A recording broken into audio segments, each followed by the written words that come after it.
जय श्री कृष्णा, जय राधे राधे। जय गणेश जी महाराज की जय, विष्णु भगवान की जय। माघ मास महात्म का 25वां अध्याय।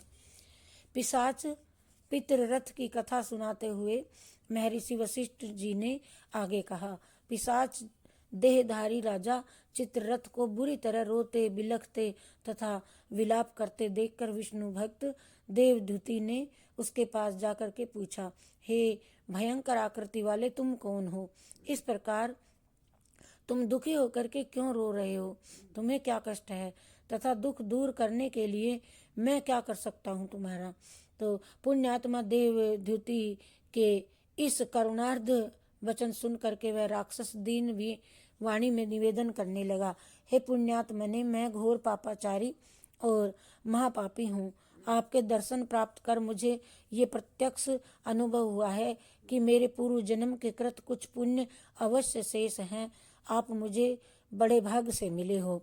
बिना शुभ कर्मों की प्रेरणा के तथा शक्ति के आप जैसे पुण्यशील महात्माओं के दर्शन प्राप्त नहीं होते हैं। हे प्रभु, अब मैं अपने समस्त पूर्व जन्म के किए हुए पापों को आपके सम्मुख निवेदन कर रहा हूँ।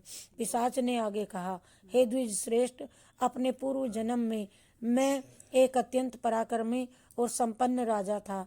मैं और मेरा राज्य सभी प्रकार के ऐश्वर्यों से पूर्णता संपन्न था। हे पिशाच, श्री प्रयागराज में पावन जल की एक बूंद का ही स्पर्श करने से मेरे देशीय ब्राह्मण बसु को पाप मुक्त होकर के मुक्ति लाभ प्राप्त हुआ था। अब तुम भी प्रयाग में जाकर के ही माघ स्नान करो। महात्मा देवदूति ने आगे कहा, समस्त कल्याण कर्मियों तथा स्वर्गाभिलाषियों को अपने समस्त पापों तापों और संतापों के निवारण के लिए तथा मनुष्य जीवन की सर्वश्रेष्ठ सार्थकता प्राप्त करने के लिए माघ मास में श्री प्रयागराज के पार्थिव संगम जल में अवश्य ही स्नान करना चाहिए। पवित्र संगम जल में अवश्य ही स्नान करना चाहिए।